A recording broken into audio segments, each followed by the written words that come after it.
mim não me apanham noutra. Gostam dos meus óculos? São bem giros. Vou pôr os meus também. Tiago, não trouxeste os teus óculos? Não estou aqui, não tenho mal aqui. Lamento. Ah, chatice. Oh, Adorava ter óculos para ver o meu futuro tão brilhante. Olha o que ele foi trazer. Mas trouxe pela Orquestra Sinfónica de Munique. Ui. Heartbreak feeling. Não é Whitney Houston, que já cá trouxemos, foi a Claro. nossa morta. Mas isto é o seu grande clássico, aqui com uma interpretação de uma orquestra sinfónica. Uau! Onde vamos hoje? Neste dia, em 1978. Um pouco de contemporaneidade. Sim, Quer já dizer, chega. Por dentro amor de de género. Deus. Sim, Eu nasci um ano depois. eu já era nascido. Já eras nascido, pois é. em 78. Até a Diana Aguiar já era nascida. Cá está. Frente para a nossa segunda-feira. Claro, claro. E morria em. Vamos lá ver aqui. Herzogenaurach. Herzog? Porque tu é que devias saber fazer estas coisas, isto é na Alemanha. Herzog. Herzogenaurach. Como é que se Herzogenaurach. escreve? Para ser um episódio Herzog? só disto. Herzog? Só isto. Werner Herzog? Herzog é como Duque, não é? Enaurach. Enaurach! Já vi aqui. Herzogenaurach. Enaurach. Herzogenaurach. Muito bem, ele morreu aos. Muito bom. Ele morreu aos 77 anos e falo do empresário alemão Adolf Dassler. Adolf Dassler. Dassler. Isso foi dito com uma intuação. Peço desculpa. O nosso Adolf nasceu em 1900, também lá nesta cidade que eu não vou continuar a tentar Claro. pronunciar. Mas é seguramente, como é que se diz lebelho do mato em alemão? É Herzogenaurach. O pai era alfaiate e a mãe tinha uma lavandaria, ou seja, uma mão lavava Lava a outra. Pois é. Sumba, sumba, sumba. É verdade. Ele também tinha vários irmãos, entre eles Rudolf, que era 2 anos mais velho do que ele e de quem já vos vou falar também ao longo desta emissão. The Red Nose. Estejam atentos, não mudem de canal. O Red Nose. Rudolph the Isso era Red dos Nose. copos. Era do... Andava sempre bêbado, como a mãe Sim, deles, aliás. O pai quis que ele fosse padeiro. É verdade, sim, o menino tem que ser padeiro. Mas ele não achou graça. Tem que ser Disse padeiro. ninguém nunca. O Sim. menino tem de ser padeiro. Mas é verdade. E ele até percebeu mal na altura e foi, E ficou foi com. experimentar deitar-se com um amigo. Sim, sim, E sim. o pai disse: padeiro! Não foi- Padeiro, Adolf. Isso lembra-me aquela anedota. De vez em quando há uma taberna dentro de Prostituta. ti. Pensava que era protestante. Exatamente. Isso também é ótimo. Padeiro! Padeiro, que não tinha vergonha! Que vergonha! Bem, agora tenho de... Agora vou Por continuar. uma questão de consistência. Devo chorar com isto, é gravíssimo. E ele não gostou nada de fazer pão. Cacete. E resolve aprender o ofício de sapateiro. Era o que ele queria ser. Pronto, está bem. Lá Claro. foi fazer sapatos. Foi aprender a fazer sapatos. Além disto, além desta questão dos sapatos, de ser sapateiro, era um ávido desportista, era um tipo muito. Adorava tudo e gostava de fazer todas as coisas. Fazia ski, fazia-se cá. Fazia-se em todo o lado.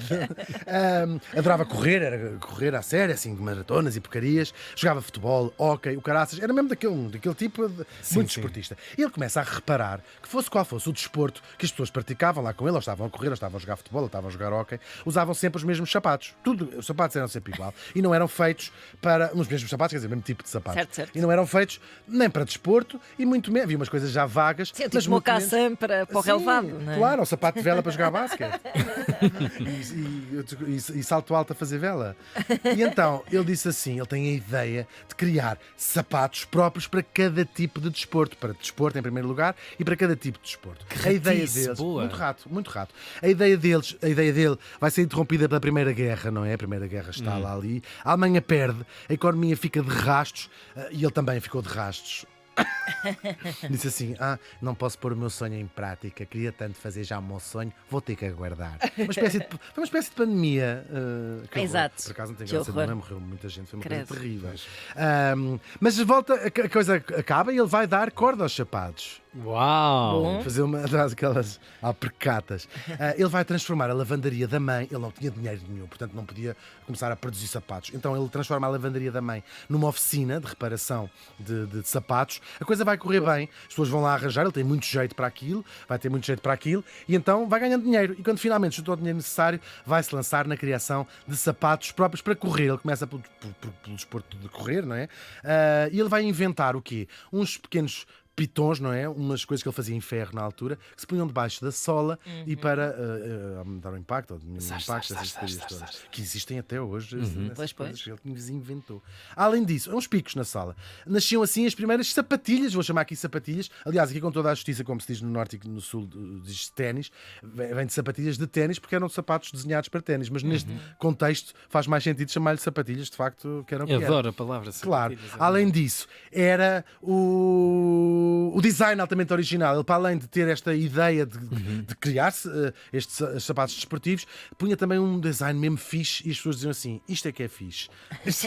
Só estilo. Sabes, Sempre a puxar estás estilo. sempre a puxar estilo. Ganda cenário, Dassler. E em 1924 vai-se juntar o tal irmão Rudolf e criam a fábrica Irmãos Dassler. Vai ser um sucesso gigante. Eles começam a produzir também sapatilhas para futebol, com o mesmo princípio dos pitons, que é usado até hoje, que eles inventaram. Parece que é um princípio de animais, estás a perceber? De alguma locomoção dos animais. Claro, Tem inspiração a nisso, estratégia muita coisa. daquilo Sim, parece, não é? Uma coisa. Claro, claro. E um tipo com uma visão. Depois ele próprio praticava desporto, Claro, portanto, tinha vai essa- notando coisa, e depois com um gosto muito fixe, um bom gosto, que fazia o design muito, muito bom. Aquilo foi crescendo, eles mudaram de instalações, começaram a contratar pessoas, o negócio foi crescendo, crescendo. Depois a economia alemã vai subindo, e também o seu negócio. Toda a gente na Alemanha, ou pelo menos começa naquela região e vai aumentando, queria ter uns Dassler. Era a coisa mais cool que se podia ter, era ter uns Dassler para praticar desporto, não é? Claro, a classe média, estamos a falar da classe média, mas a Alemanha tinha uma classe média, estamos já no século XX, bem consolidada, e portanto aquilo era uma sensação ter uns Dassler. É muito engraçada esta história. Na Alemanha e depois fora da Alemanha, porque o nosso Adolf, para além disto tudo, era um gênio do marketing. Então ele pega nele e vai fazer o quê? Vai bater à porta e vai oferecer sapatilhas às estrelas do desporto que iam começando a aparecer nesta Rato. era. Um jogador daquilo, um corredor daquilo, não sei o quê. Os primeiros endorsements da vida. Exatamente. Claro. Ia mesmo oferecer, e ao aeroporto, quando eram competições, aqui está. E o grande golpe de sorte da Dassler, dos irmãos Dassler, vai ser os Jogos Olímpicos de Amsterdão, em 1928. 1928.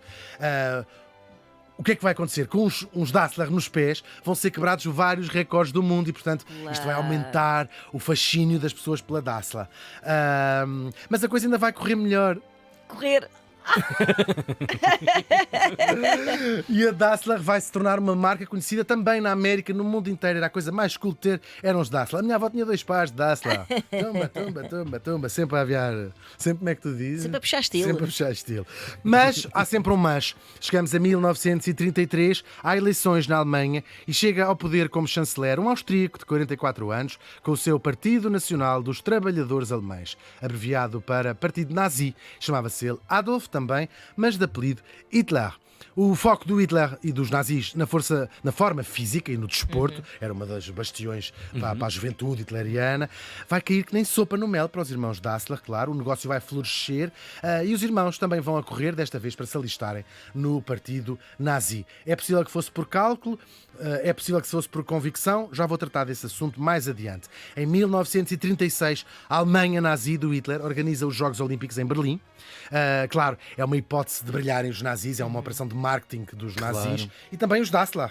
Eles brilham muito com um genial patrocínio do mítico atleta americano Jesse Owens. Quem não sabe quem é o Jesse Owens, é uma estrela absoluta desses jogos. Ganhou 4 medalhas de ouro nos Jogos Olímpicos de 1936, e sempre com os Calção de Dassler Dassler. nos pés. Incrível. Mas em breve vai deixar de haver Jogos Olímpicos, tal como aconteceu em 1916 por causa da Primeira Guerra Mundial, e em muito perto de nós, 2020, por causa do Covid, não houve Olimpíadas nem em 1940 nem em 1944. Porquê? Porque entretanto instalou a Segunda Guerra Mundial. O Hitler vai usar toda a indústria alemã no esforço de guerra. Sabiam isso? Paulatinamente vai dizendo: vocês agora não fabricam isso, fabricam só paraquedas, fabricam Dos carros às roupas, tudo. À medida que a Concentrado. guerra vai avançando, então aí era mesmo, parou toda a indústria, só esforço de guerra. E os Dassler não foram exceção. E claro, quando a Alemanha começa A Alemanha estava a ganhar a guerra, se quiserem, entre aspas, até dos 2 primeiros anos, seguramente, não é? Até começar a ter a coisa virar ao contrário.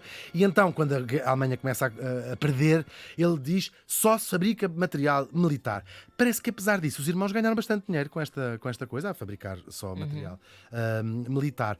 Mas a guerra não era só fora de portas, dentro de portas, a família começa-se a desintegrar também.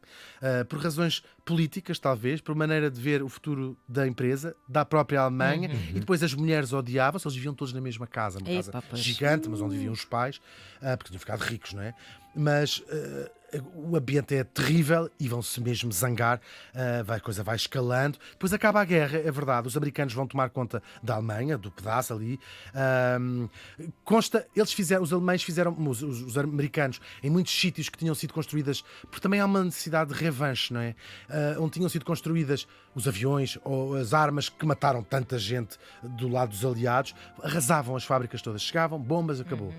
E consta que chegaram à fábrica da Dassler e quando ia destruí-la, alguém se lembrou, pode ser mito, um americano disse assim: foi daqui que saíram as sapatilhas que deram as medalhas do Jesse Owens, e pouparam a fábrica. Já os irmãos não foram poupados. Começa um processo liderado pelos americanos chamado desnazificação. Já todos viram filmes, a alta cúpula dos nazis vai ser em Nuremberg, que vão ser julgados. O Hitler tinha-se suicidado, como sabem.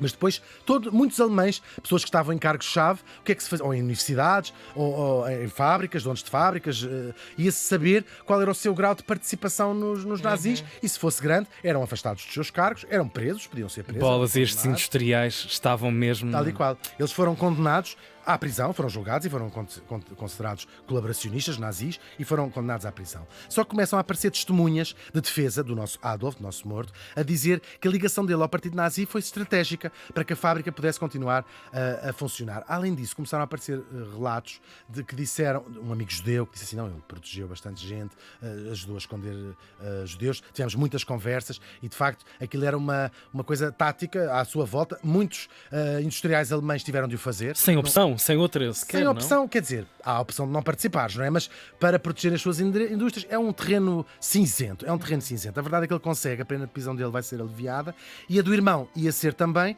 mas na altura em que ia ser, é ele próprio que vai denunciar o irmão. Também deve dizer, com a disputa da fábrica e o facto de se odiarem, mas vai denunciar e vai dizer: o meu irmão, e com testemunhas, o meu irmão foi um fervoroso nazi desde o primeiro tempo. Sim, num nazi? Sim, ele disse: eu nunca acreditei nesta teoria, que estava a proteger a minha fábrica, o meu património, e o meu irmão é um nazi, e o irmão lá fica preso. Claro, depois disto é irreconciliável, a família ficou verdadeiramente partida, cada pessoa teve que escolher um lado dentro da família e até na própria cidade. E até um bocadinho fora da cidade, as pessoas sabiam, há o irmão nazi e há o irmão que não é nazi, que tinha ficado assim na história. A cidade partiu-se em dois mesmo, porque quem apoiava um, quem é que apoiava o outro. Eles acabaram com a Dassler, tiveram que separar o negócio, peça por peça, tu ficas com isto, mas foi mesmo assim. Esta máquina é tua, este lápis é teu, e depois os trabalhadores, cada um fundou a sua empresa, e os trabalhadores escolhiam quem é que queriam trabalhar, e durante muito tempo, na Alemanha, ter os ténis, ou as sapatilhas aqui, do que de um irmão passou a fazer e do outro irmão passou a fazer, era uma forma era um statement. de afirmação. E tu olhavas para os pés para ver, pois é. A Dassler deixou de existir, mas cada um fez a sua fábrica, ambas lá em Herzogen. Enfim, no fundo isto acaba por ser também a história da Europa do pós-guerra, os trabalhadores para um lado, os trabalhadores para o outro, ou seja, esta não podes escolher, não podes ficar em cima do muro. Depois o negócio, aqui é um spoiler, correu francamente bem aos dois, muito bem mesmo. Para o nome da sua nova marca, o Rudolf escolheu um dos animais mais rápidos do planeta, Puma.